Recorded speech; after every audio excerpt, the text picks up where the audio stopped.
you can be successful and ambitious and healthy and regulated when you're not actually fully aware of the rules and regulations you've got on yourself. I love it.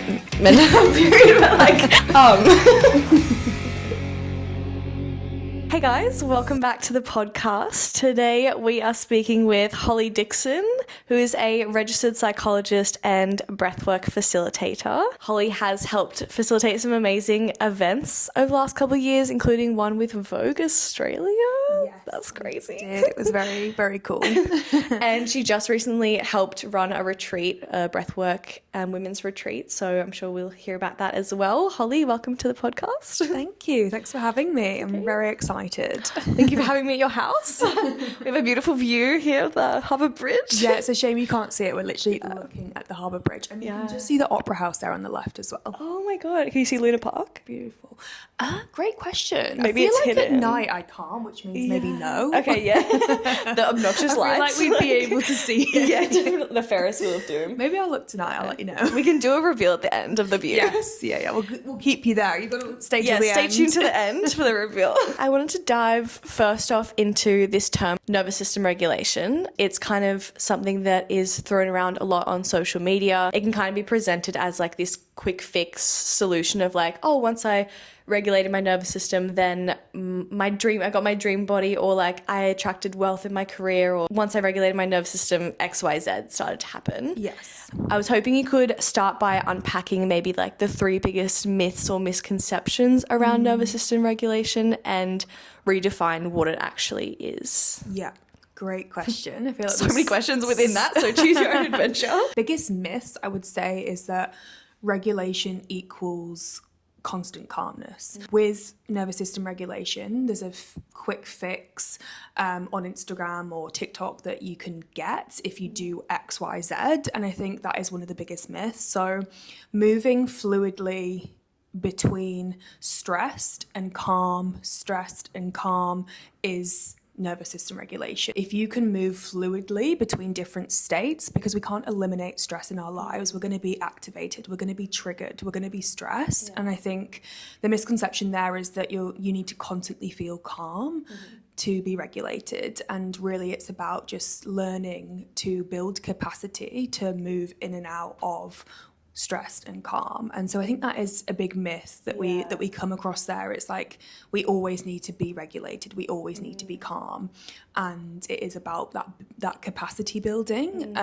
So I think that is probably one of the biggest things that I would say if I was asked to kind of redefine it, building that kind of fluidity and flexibility for you to become stressed and become calm after feeling that stress. I really like that a lot, about expanding your capacity to deal with stress, because I think also a lot of people who are into health and wellness, there's also this pressure to be perfect or to do everything perfectly, and so I think sometimes that gets confused with, if I'm not eliminating stress completely, then I must be doing something wrong. Yeah. And I think that's probably like relieving for maybe people who are like perfectionists, thinking like it's not about getting rid of stress. 100%. Or like thinking that something's wrong with you because you're dysregulated. Like it's a normal thing. It's going to happen. Yeah. And that'll look different to different people. And it's not about thinking, there's something wrong with me or I need to fix myself. It's just about learning what works for you. Yeah. And I think another myth there as well is that we need to always be adding something or doing the perfect morning routine, and we need to be doing this at 5 a.m, this at 5:30, this at 6 a.m. Like that is within itself stressful, and like comparing ourselves online when different people's wellness routines that might regulate them. I think that can be really stressful. The main thing that we want to try and do with nervous system regulation is repeatedly signal to our body that it is safe and it can be safe, and whatever that means for you specifically, not necessarily the person online that you follow. And sometimes that is through subtracting things. So I think we don't always need to add something. It's about addition through subtraction. Just to unpack what you mean by showing your body that it's safe. If someone's listening, maybe that word of like, oh, my body feels safe seems like what does that actually mean? Or what is like physiologically, like how does the body know that it is safe? So when we feel stressed or when we feel distressed. That's Tilly. You can probably hear her crying. It's a really cute dog behind the door. Dog crying. She's not feeling safe right now. She's not safe. So when we feel stress, we have a physiological response in our body that's feeling activated, and you're probably feeling in that moment unsafe, and that might have a cascade kind of through the body, so the physical body, when you're detecting unsafety or a threat or a stressor. Your mind kind of is always trying to keep you safe and might start to spiral. It might start to have racing thoughts, and you in that moment want to try and kind of acknowledge that emotion, not identify with that. So not kind of label yourself, I am stressed, I'm scared, I am unsafe. Just begin to notice like, oh, I'm feeling a little bit unsafe right now, or a little bit triggered or fearful or scared, and basically signal to your body and mind that I can experience this and also feel like I can come back down from that and feel calm. So it might be that you take 4 deep, intentional, slow breaths to down-regulate that nervous system, that physiological response, signaling to your body through like a physiological shift, changing your state of your body. Once you've changed your state, your narrative and your story is likely going to change as a result. So you can speak to yourself more calmly, more compassionately, and that's what it might look like. But for other people, it might look like slow, intentional movement to signal calmness and stillness.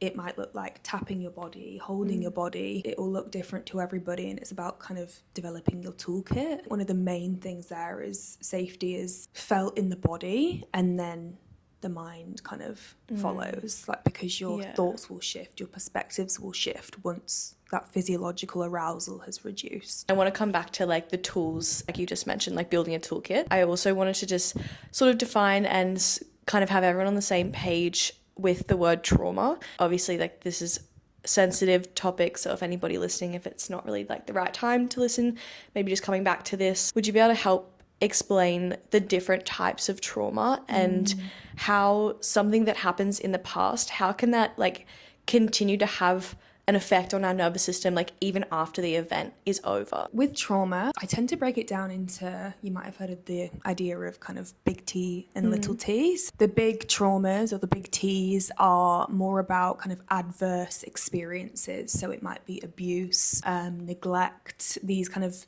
bigger events in your life that may have happened, and sometimes they're known as ACEs, so adverse childhood experiences. Yeah, as I say, that's usually a form of abuse, whether that's physical, sexual, or neglect. They can have, a big impact on your nervous system. So your nervous system is going to be more hypervigilant to maybe sounds or loud, for example, like a loud bang. If watched something distressing, for example, like that would be a big T. In your body, your nervous system may be more sensitive to certain responses or certain kind of sensations around you, whether it's smells, sounds, like we said before, big loud bangs. The thing is, it's like your nervous system has learnt to associate. It's usually about the association, so it's associated that sound or that sensation with a threat, and so you've learnt that every time that you kind of hear that, your body will respond in that same way, so it kind of takes you back to the past. And that's why kind of grounding and those sorts of practices can be really useful, because it's kind of learning that you are in the present, and although you were unsafe then, you aren't there now. Like, you are safe in this moment. But in terms of, trauma, it doesn't always have to be a big T. We also have what we call the little T's, which might be, for example, like repeated criticism or an experience that is that translates into like a core belief. So if you've been constantly, say, for example, you were criticized about your body in at a time in your life, or you've consistently received criticism for the way that you look or the things that you say, that will then may translate into a core belief that like you're not enough, and that can still signal to your body that you're not safe and you need to do XYZ to try and protect yourself from that belief. We see the word trauma a lot online. It's really important just to be really sensitive with that topic as well, because of the that people can be very triggered by even just the word trauma. It encompasses like a big scope, I feel, of experiences and how that experience has been, I suppose, processed in your body. And maybe at the time there wasn't the tools to fully feel that emotion that the trauma triggered, and so it can feel stuck there. And I suppose that's with the regulation piece as well. That dysregulation may come from a place of feeling stuck and not being able to move in and out of that stress response back into calm state. Usually we don't have as much fluidity when we have been traumatized, and we've not had the tools in the moment to come back down, and we've felt stuck in that, you know, freeze, fawn, all of those kind of different responses. There's so much that I would even want to go into in that, just 'cause it's such a broad topic and I don't want to skim over it. I guess it might feel disempowering for somebody who maybe they're still in the same environment. What do you think would be the most powerful tool that somebody could kind of turn to if they're noticing that they're always dysregulated but don't really know what to do, or maybe they're still in an environment that reminds them of that? I think one of the main things that could be useful is bringing yourself back into the here and now. So kind of noticing that, you know, you've had that experience, it's in your past, but trying not to stay living in that place. And one of the ways that we can do that is if we're having an experience that's triggering us from a previous time in our lives, or we're finding it difficult to come away from that place, or we're reliving memories, I think it can be really useful to, I personally have found through working with clients, it can be really helpful to use a grounding technique to bring them to the here and now. And that might be to also add a statement, an affirming statement with that grounding practice. So naming maybe 5 things that you can see now, 4 things that you can hear, 3 things that you can smell, 2 things that you can taste, and 1 thing that you can touch. So using your 5 senses and 5, 4, 3, 2, 1 to ground yourself to the present moment, even just kind of feeling your feet on the ground in the here and now and beginning to notice your body.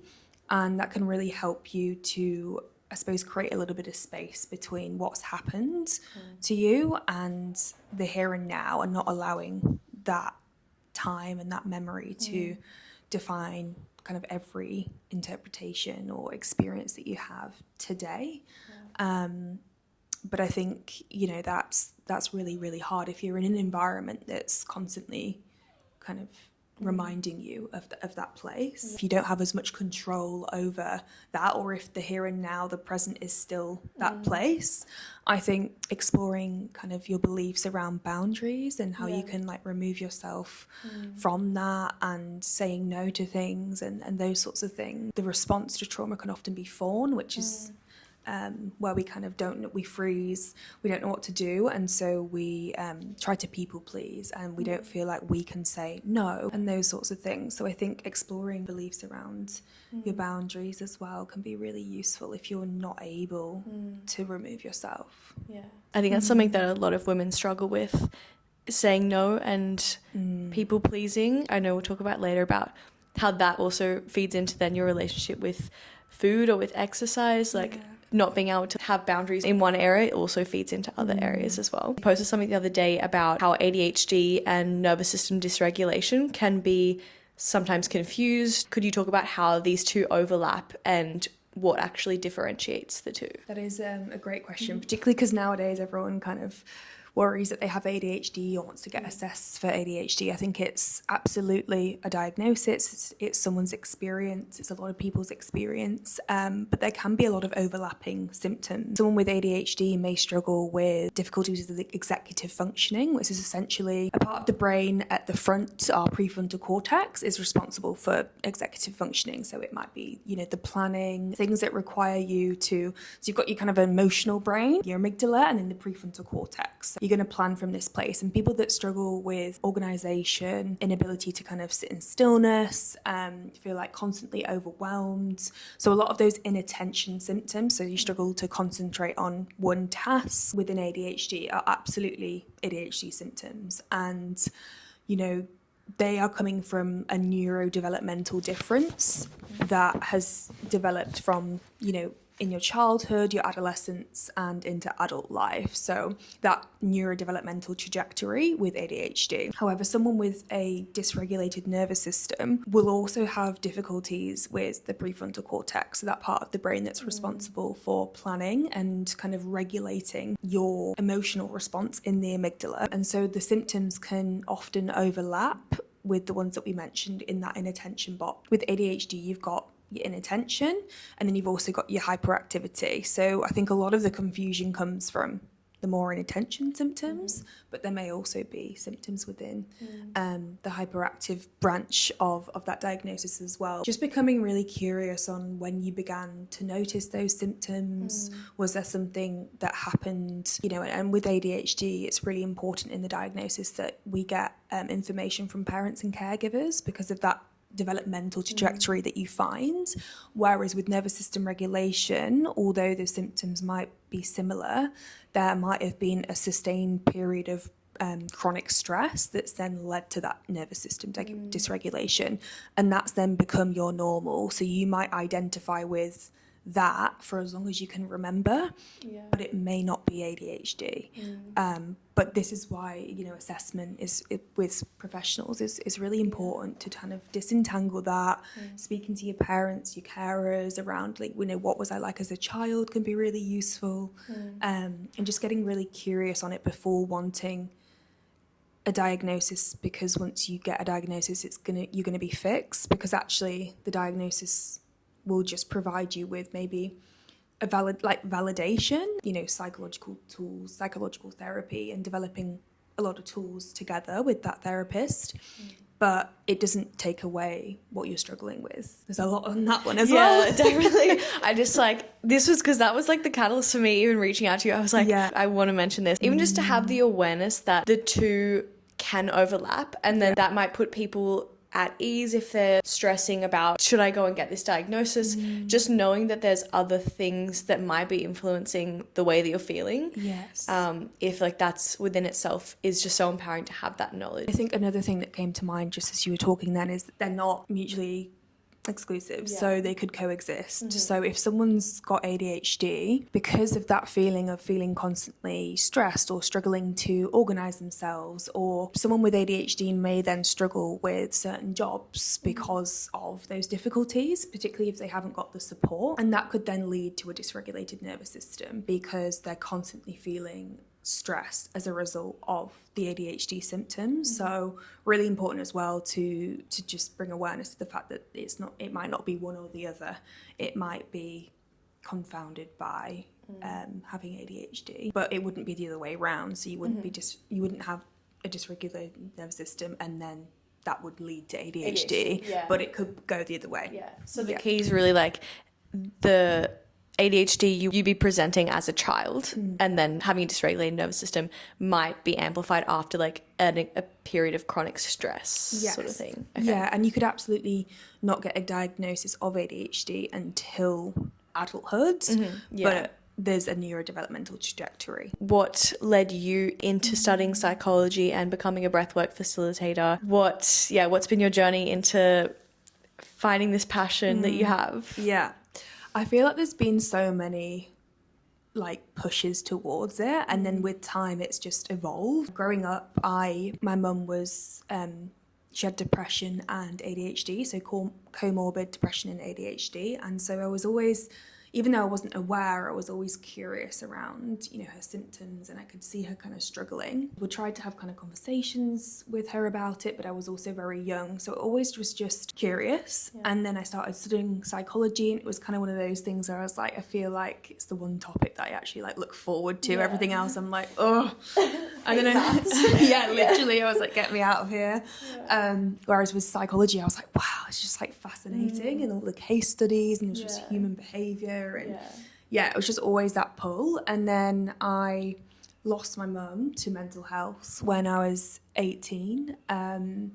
She took her own life because of mental health. So that then, I was studying psychology at the time, and obviously that's just been a huge process within itself of grief and healing, but also just really wanting to be able to support people. And I saw how much she struggled, but I feel like she didn't get the right type of support, and maybe there was certain assessments and programs that were done with her, but it just, navigating the mental health system is so difficult, and this was in the UK, so that kind of pushed me towards it even further. Working in the NHS back home, it was really hard at times. Like I was definitely triggered myself, and at the time I didn't have the tools, despite knowing all of the information around mental health and stress, and I wasn't as aware of breathwork and nervous system regulation at that time, so there's definitely things that I could have done to support myself, because I was quite an anxious child. Once I became more aware, I went to a breathwork class, and I'd done my own therapy myself. I think as a psychologist it's really helpful to have that external space, and I went to a breathwork session, and I just felt some of the experiences in my body and in my emotions that I hadn't ever felt before, or I hadn't been able to articulate in therapy. And that for me was so eye-opening, because I always knew about breathing techniques that can calm your anxiety because of psychology, but I'd never experienced the more activating breath, so conscious connected breath work, and that really created space for me to like process some of my own stuff and some of my physical symptoms that I was having at the time. So losing my cycle, which we will go into in a minute, was definitely, I know now, due to chronic stress and not really paying attention to those symptoms. And my body was giving me signals that I was stressed, and I just didn't know, I didn't have the awareness of kind of that it was that. The breath work, I felt a lot of sensations and energy in my stomach and like cervix area, and just like really like lower belly, and where like your womb is. And I was just like, wow, it's really interesting. I didn't have a cycle at the time, and I felt a lot of tension and tingling in my jaw, and I was just like, wow, like I didn't realize how bodies hold emotion, trauma and grief like the way that they do.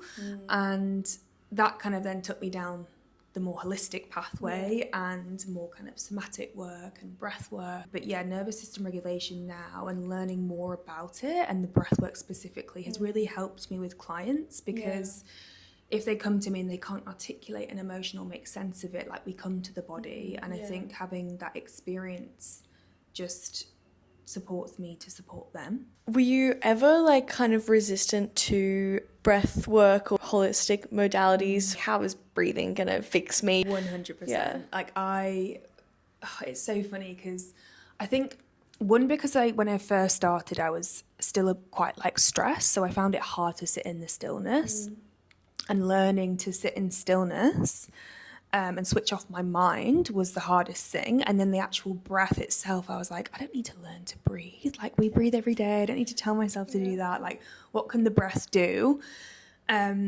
And then when I experienced the more conscious connected breath work, and it had all those sensations, it was almost like proven to me.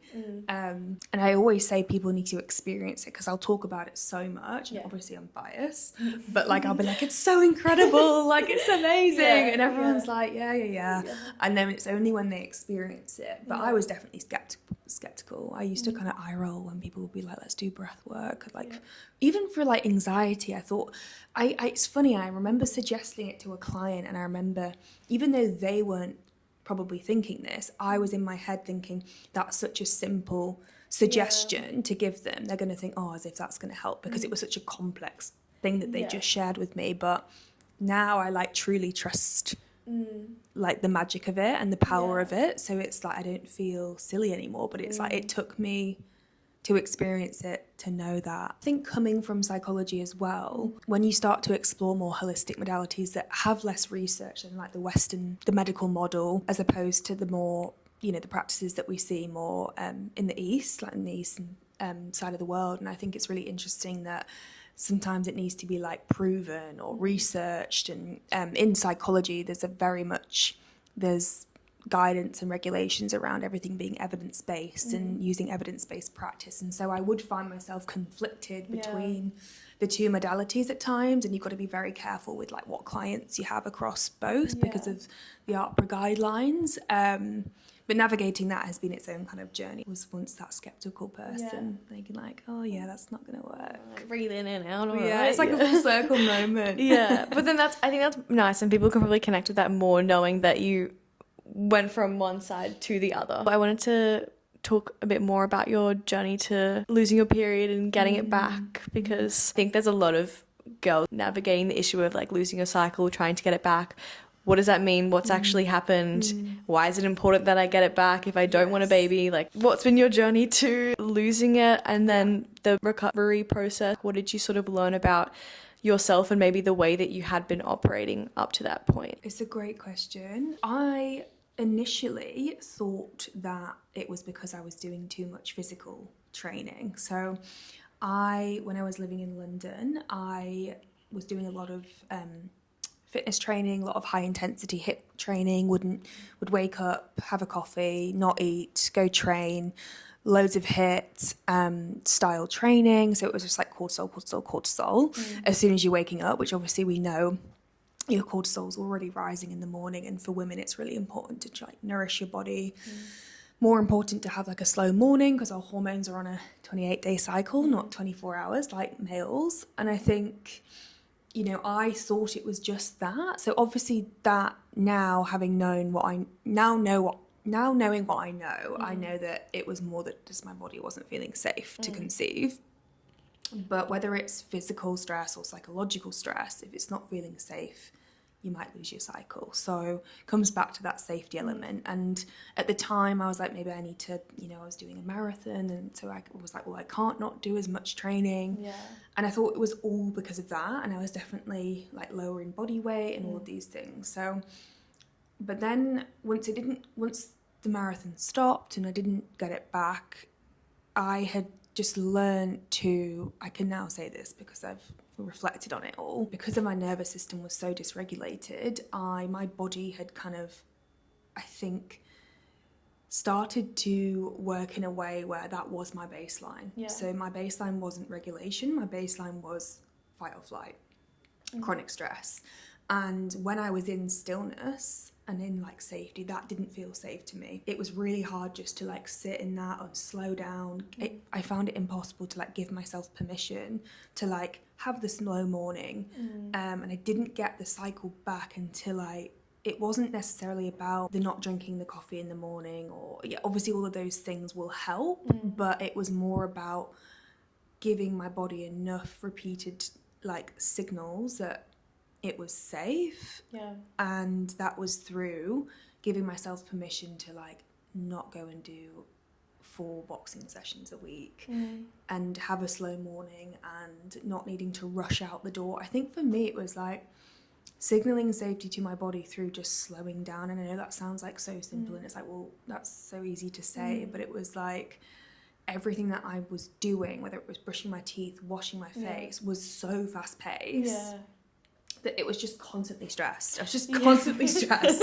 And I know it sounds so simple, but I just needed to slow down and like my body could just finally exhale, I think. And I think it was a combination of like doing more doing movement for like connection to my body, Pilates, yoga, having some food before, even if my mind was like, oh no, like you should fast, and just because that's what I used to do for so long. And I think there was also like an external like what I looked like as part of it as well, because I was training like to, I think I did the boxing because I absolutely loved it, but I also knew it was like high intensity, lots of calories burn, and I think it was like learning that I had to choose my body, and it got to a point where I was like, I want to be able to have kids one day, and I worry what that looks like. I think just like the news from like my doctors that like it was, I never can remember the terminology, but the hypothalamic amenorrhea. Just like when she explained all the science to like the HPA axis, I was like, that's just really sad.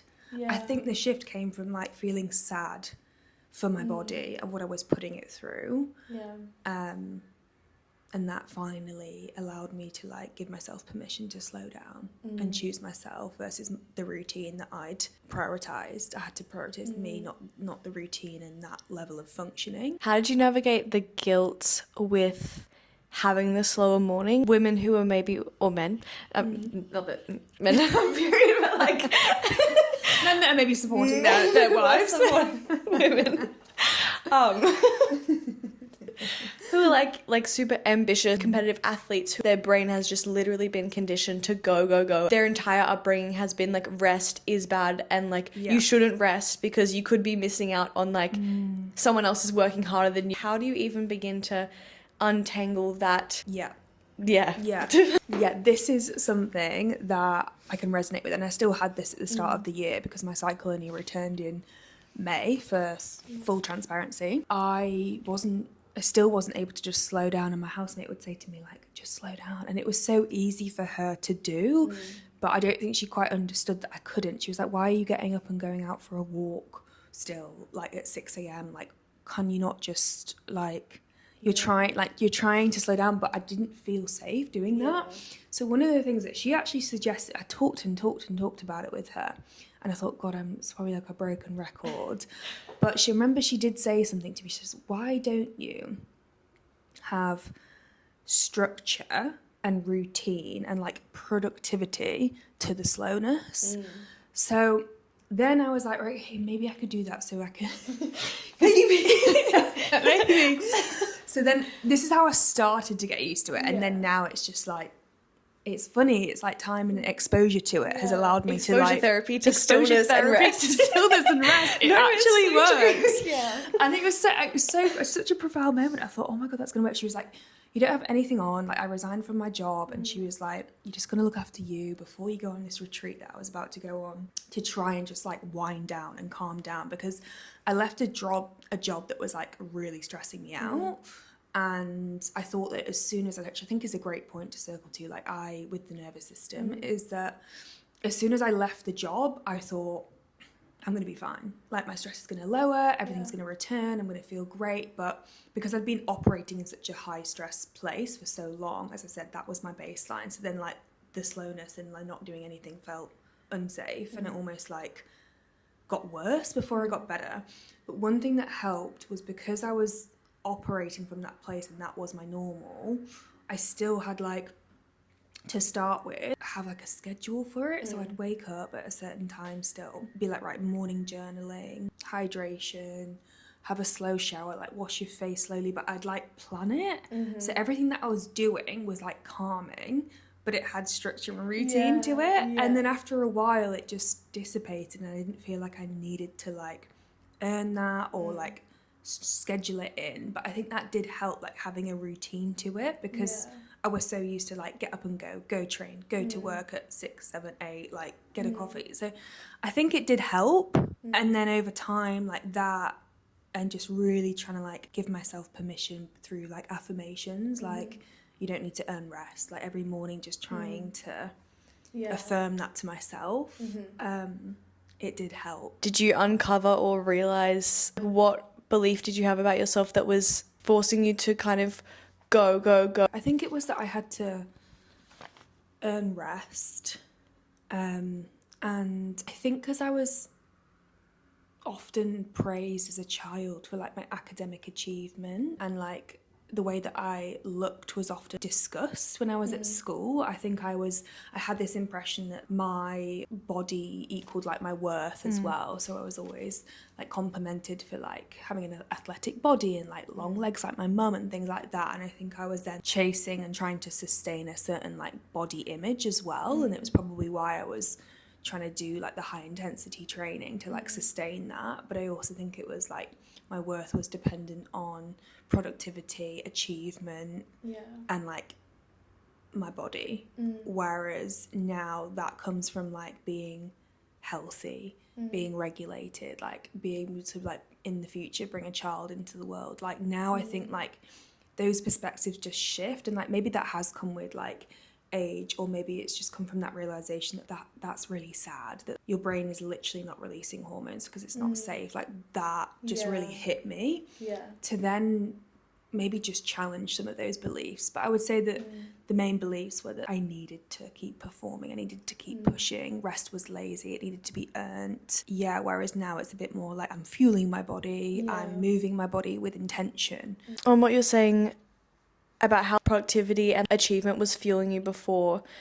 I think maybe a barrier to someone committing to getting their period back is they're worried that if they're giving up their ability to achieve and be successful. I think like if anyone's listening who's like resistant because they're like, I don't want to give up this like discipline identity, you're not losing that like inner fire is always going to be there, but you're going to be able to direct that to something that's maybe more fulfilling. Yes. Yeah. And one doesn't have to place the other. Like, you can be successful and ambitious and healthy and regulated. They can coexist. Like, it's not one or the other. You don't have to give up on one for the other. But I think it's easy to see it as black and white as that, as like it's this or that. There is like a grey area. It feels like scary. It does. What also helped me is I would journal and I'd be like, what would the future version of me who like has got that cycle back do this morning? Like, how would she get up and start her day? Not flying out the door on the way to the boxing class with a coffee. Yeah. Like she would. Let's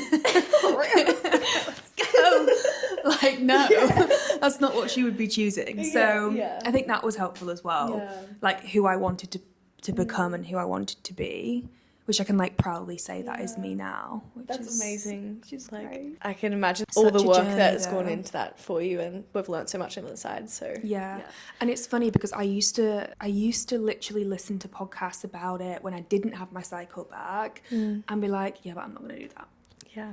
I'd be like, yeah, no, like I can understand why that worked for you, but like I don't want to do that. Yeah. And so it's really interesting, and I still now I'm like, what was the shift? Yeah. But I think it was there was so many things, and it got to the point where it got so bad looking into the near future where like I would want a child and I would want to be fertile. I need a regular cycle. Like that did just become more of a priority maybe.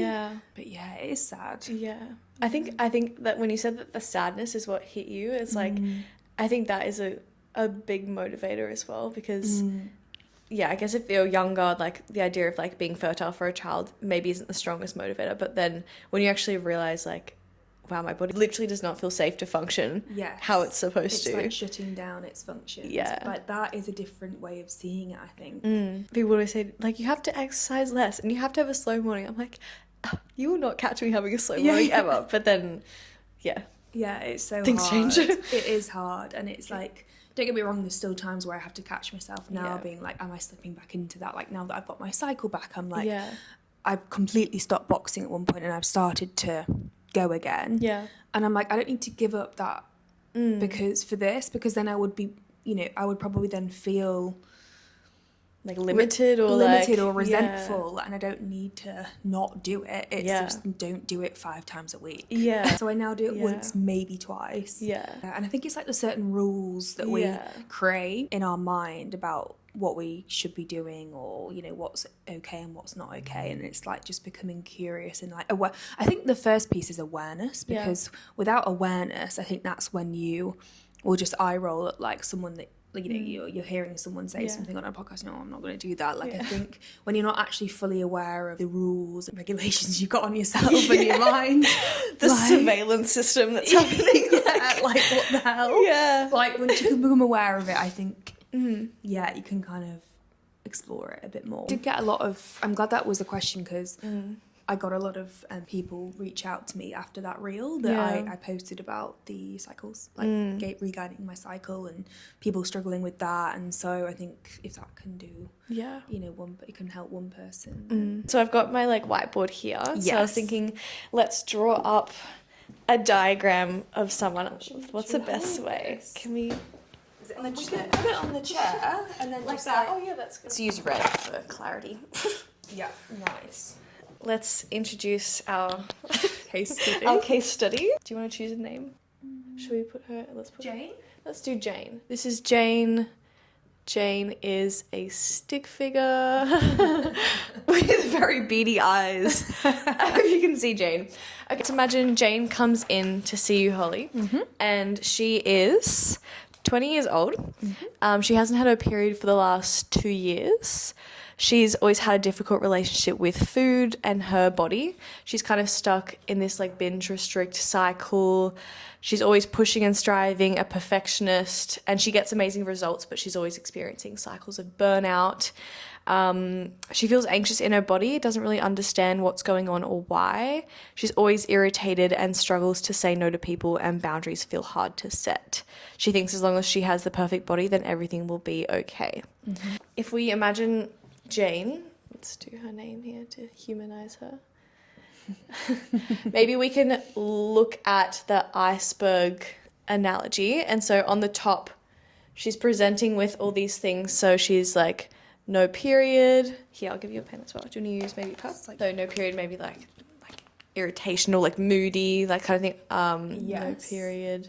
And then I would say like the binge. Yeah. Binging and restriction, that's like the behaviour on the surface. There's like struggles with like people pleasing maybe. Mm-hmm. So irritation. Yeah. Burnout. Yeah. So there's all these sort of things in the surface. She can't figure out like, why am I so stressed all the time? What is it that is driving these behaviors or causing these physical symptoms to show up? What are the possible things that could be fueling these behaviors or like contributing to these symptoms manifesting in her body? Yeah, I think because if we're looking at kind of this like binge and restriction cycle, and that could well be playing into like the no periods, if that's like, you know, she's not getting enough food throughout her day. It could also just be like a very stressed response, particularly if she's experiencing burnout.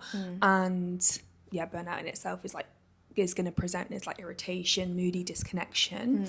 I would be looking at kind of what is maybe the function of food, and like how does that maybe make her feel in control when she's uncertain about certain things. So what's kind of underneath those behaviors? So like, is it, would you say like seeking control,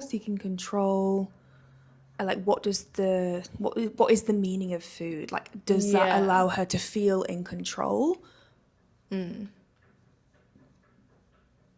Or potentially exploring beliefs as well. And I know you mentioned, as long as she can control her body, then like everything's okay kind of thing. So it sounds like, you know, there's a belief there that if she looks a certain way, then she's going to feel okay.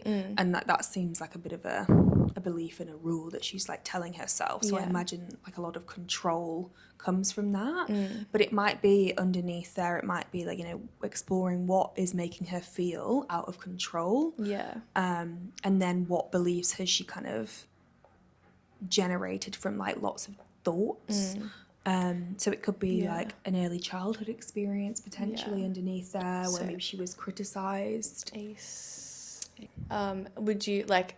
Would you say like little t and big T would fit? It could be that she's experienced something in her childhood that has led to certain behaviours or certain ways of thinking that then lead to these behaviours. We'd be wanting to kind of explore early childhood and maybe what like her parents were like, if there was any comments made to her about needing to be XYZ, like whether that's size, whether that's like, you know, productive and not lazy, like those sorts of things they can generate from the need to kind of prove herself and get external validation for whether it's like her looks or what she achieves. You know, people please as well. That would be something to kind of delve into. What kind of emotions is she like maybe lacking connection to, or that she would benefit from like focusing on? Well, it sounds like, you know, it could potentially be that love and validation, feeling worthy, is maybe coming from, you know, what she looks like. If there's like a binge restriction element in it, you know, if she looks a certain way, then she might receive love and receive attention, and maybe she feels worthy when looks are like complimented. So I'd definitely be exploring like maybe what her relationship is like to herself in terms of like love and compassion, but also in terms of like controlling. I think sometimes when we're trying to control how we feel all the time in terms of our emotions, we often try to not allow ourselves to experience the like more negative emotions, and actually those are usually like signals of a boundary being crossed, for example. Like usually anger comes from a boundary being crossed, or anxiety comes from like living in the past or the future. And so exploring like different emotions with her, and maybe like why she feels certain emotions, or is she trying to push certain ones away or avoid certain emotions. Like, is she avoiding feeling sad, and is she avoiding like judgment, and how does that like land with her? I think that thing about anger is like is interesting, because I think especially if we're speaking about women, it's maybe an emotion that isn't as like acceptable to express, or I don't know if acceptable is the right word, but like it just is something that I feel like is repressed a lot for women. It's like that rage, if it's not expressed, it then comes out in other ways. And I think with binging will provide immediate relief. So it's like, what is the relief from? So what does the binging behavior relieve her from? And like asking that, because it might be a certain emotion that she's avoiding sitting with. Like if she's feeling angry at herself, the purging that relief will go away. Then, because then she'll feel guilt for the binge. But the initial binge is usually like as a result of immediate relief from like an emotion or something that's going on. Restrictions usually the control. Maybe exploring like how these like presentations, like what's underneath the two. If anyone like relates with Jane and their whole life they've only ever seen themselves as this person who's moody, who's a people pleaser, who's always burnt out, like what's the first step to bringing awareness to this, and then not just like knowing what the causes are, but then starting to actually integrate them and starting to kind of come out from this? I think a really nice question to like ask yourself, or for Jane to like ask herself, would be like, okay, if a friend came to you with these difficulties, like what would you say to them?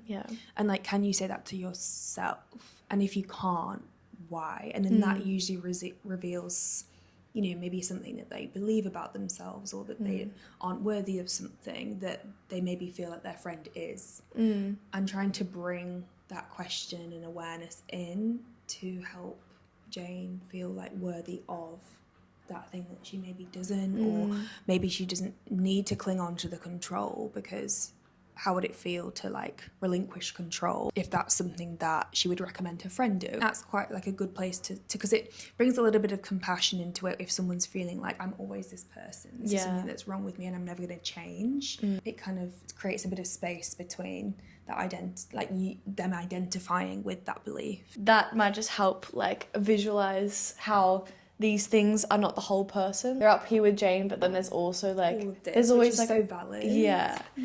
And there is a way to like move out of that. For sure. It's usually like what's underlying, like what's the function of this behavior? Like what is this protecting, or like I think sometimes it's almost like seeing it as like you're standing in front of a mirror, and you know, maybe certain experiences or behaviors or triggers are a reflection of kind of what's inside of us that we maybe aren't seeing. And that's a way of it coming out. And then we can pay attention to where that is and what that is. Well, thank you, Holly. I think like we covered lots of topics, so I hope everybody can take something away from the episode today. I will link Holly's Instagram in the description if you want to connect with Holly and see more about her work. If you have any questions about anything that's come up today, or if anything's felt kind of like triggering and you need some support, please do reach out.